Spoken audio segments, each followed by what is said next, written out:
Hello everyone, welcome back to my channel. Let's continue our chapter 17 Livelihood from class 6 SS semester 2.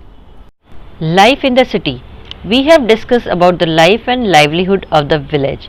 In the same manner, it is also necessary to obtain information about business and employment in the city. It is very difficult to get employment in the city.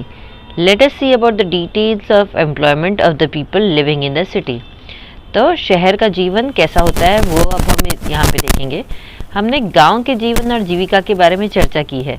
उसी तरह शहर में व्यवसाय और रोज़गार के बारे में जानकारी प्राप्त करना भी बहुत ज़्यादा ज़रूरी है। शहर में रोज़गार पाना बहुत ज़्यादा मुश्किल है। आइए हम शहर में रहने वाले लोगों के रोज़गार के विवरण के बारे में देखेंगे।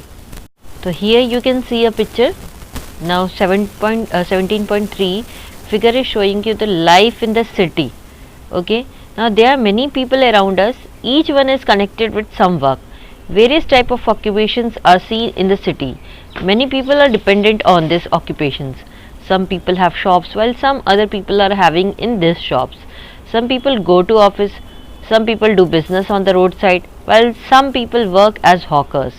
Some people go to school or go college to teach. Some people are employed in small or big jobs on the basis of their skill to earn livelihood. तो हमारे आसपास बहुत सारे लोग होते हैं। हम हर किसी से किसी न किसी तरह से हमारा जो काम है वो जुड़ा हुआ है। शहर में विभिन्न प्रकार के व्यवसाय देखे जाते हैं। व्यवसाय मतलब ऑक्यूपेशन होते हैं। बहुत से लोग इन व्यवसायों पर निर्भर हैं। कुछ लोगों की दुकानें हैं जबकि कुछ अन्य लोग इन दुकानों में सेवा दे रहे हैं।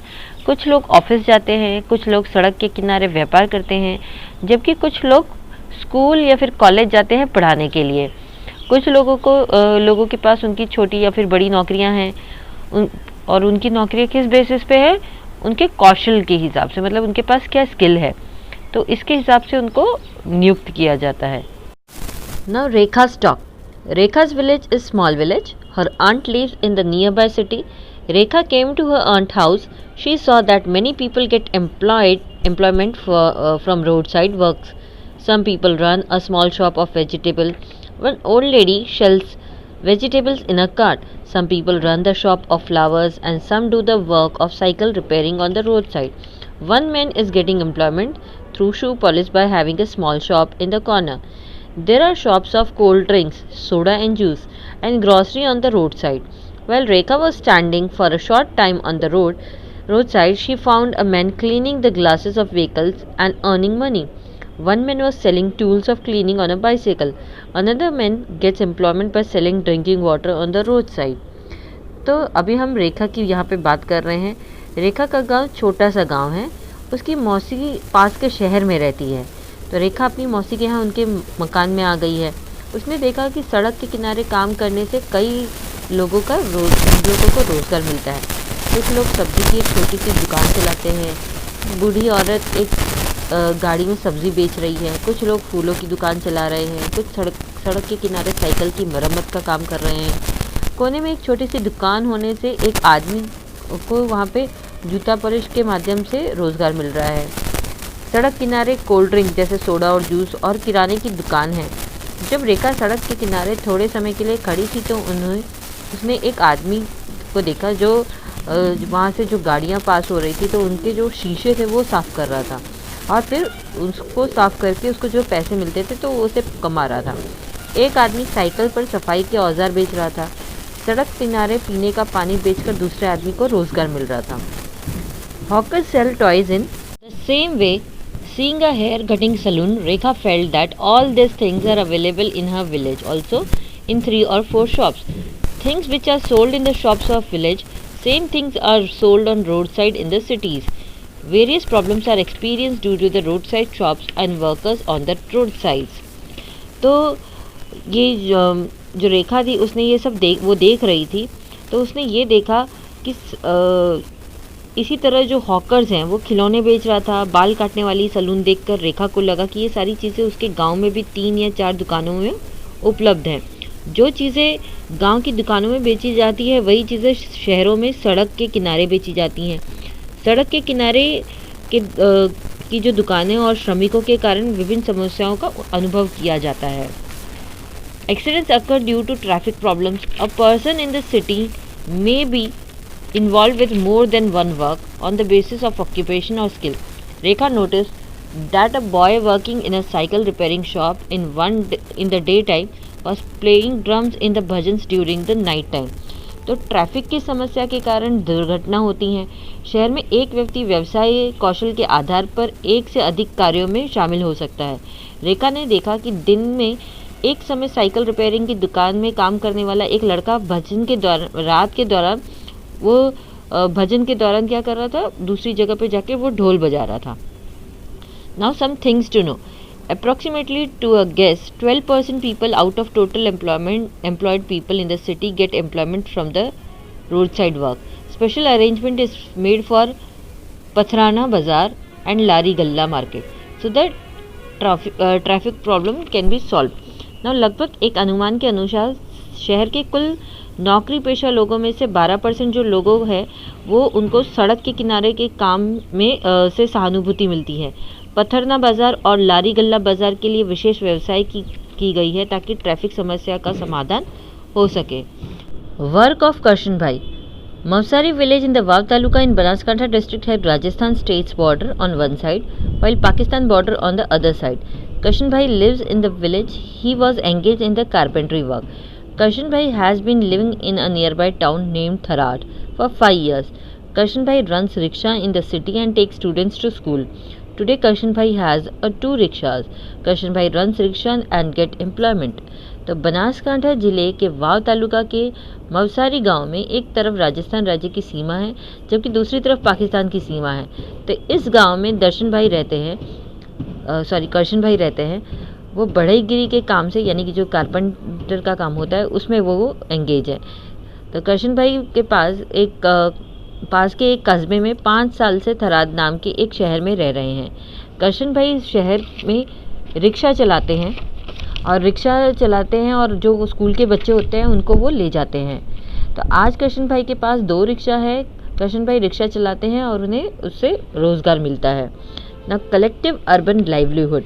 Neelam's maternal uncle works in a factory. Factory is situated in a huge campus. Various departments could be seen on entering here. Here is a factory of manufacturing pants and shirts. Textile and technical departments were found more active. There were more than 50 machines in the upper story. More stitching work with less labor could be done with these machines. Special machines were there for stitching and putting buttons too. Now due to this, more work was done with less labor. Neelam's maternal uncle worked here as a manager. He gave opportunity to Neelam to watch from where the fabric came to manufacturing of pants, shirts and their packing. Now here her uncle had a talk with a trader. The trader wanted fast work. He wanted 1000 shirts. He said to the overtime and get the work done faster. Neelam's uncle talked to them regarding overtime and extra expenditure which was incurred in this work. तो यहाँ पे अब हम बात कर रहे हैं collective urban livelihood की। तो नीलम के जो मामा हैं वो एक फैक्ट्री में काम करते हैं। फैक्ट्री एक विशाल परिसर मतलब एक बहुत ही बड़े ग्राउंड में स्थित है। यहाँ प्रवेश करने पर विभिन्न विभागों को देखा जा सकता है। यहाँ पैंट और शर्ट बनाने का कारखाना है। कपड़ा और तकनीकी विभाग अधिक सक्रिय पाए गए हैं। ऊपरी मंजिल में लगभग 50 से अधिक मशीनें थीं। इन मशीनों के साथ कम श्रम के साथ अधिक सिलाई का काम किया जा सकता था। सिलाई के लिए और बटन लगाने के लिए भी विशेष मशीनें थीं। इसके कारण कम श्रम के साथ अधिक काम किया गया था। नीलम के मामा के यहाँ एक प्रबंधक के रूप में काम किया करते थे। उसने नीलम को मौका दिया ये देखने के लिए कि कपड़े पैंट शर्ट के जो निर्माण है और उनकी पैकिंग के लिए वो कहाँ से आते हैं। तो ये काम उन्होंने नीलम को कहा था।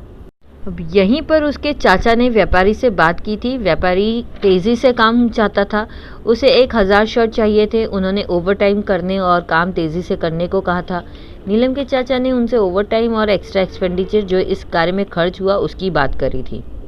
तो यहाँ पे आप देख सकते हो ये क्लोथ स्टिचिंग फैक्ट्री आपको दिखाई गई है इस पिक्चर में। Now some things to know. Work is done in 3 shifts in a unit in 24 hours. 3 persons work at the same place during 24 hours. If the work is done for more than 8 hours, then extra remuneration is given for every hour. तो 24 घंटे में एक unit में 3 shift में काम होता है. 24 घंटे के दौरान एक ही स्थान पर 3 व्यक्ति काम करते हैं. यदि काम 8 घंटे से अधिक समय तक किया जाता है तो हर घंटे के लिए उन्हें एक्स्ट्रा मेहनताना दिया जाता है. Now retail livelihood. जैसी came to Navsari from Rajasthan. He makes chocolate here. He makes variety of chocolates. He works to make these items and supplies it to the traders. He keeps a direct watch on this work from collecting raw material to the production and distribution of the chocolates. Sellings become easy when goods reach to the salesmen and traders. For this, he has to remain in the special contact of traders. Today, more than 100 people are employed directly or indirectly due to Jaycee's chocolate factory. Now, we see many business around us. Skill has great importance in getting employment in the present times. तो अब हम यहाँ पे retail livelihood के बारे में बात कर रहे हैं. तो जैसे राजस्थान में नवसारी आया था, वो यहाँ चॉकलेट बनाता है. वो तरह तरह की चॉकलेट बनाता है. वो इन वस्तुओं को बनाने और व्यापारियों को इसकी आपूर्ति करने का काम करता है, मतलब पहुंचाने का काम करता है. वो चॉकलेट्स के उत्पादन और वितरण के लिए कच्चे माल को इकट्ठा करने से लेकर इस काम पर सीधी नज़र रखता है. सेल्समैन और व्यापारियों तक सामान पहुंचाने पर बिक्री आसानी से हो जाती है. इसके लिए उसे व्यापारियों के विशेष संपर्क में रहना होता है. आज जैसे कि चॉकलेट कारखाने के कारण प्रत्यक्ष या अप्रत्यक्ष रूप से 100 से अधिक लोग यहाँ पर काम करते हैं. हम अपने आसपास कई व्यवसायों को देखते हैं. वर्तमान समय में रोज़गार पाने में कौशल का बहुत ज़्यादा महत्व है. मतलब जिसके पास स्किल है, आप कह सकते हो, उसको काम बहुत ही आसानी से और जल्दी मिल जाता है. सो ये सब डिपेंड होता है कि किसके पास कौन सी स्किल है. सो ये था हमारा चैप्टर. आपको अच्छा लगा, समझ में आया तो सब्सक्राइब करिए मेरा channel Harshita education. Bye bye.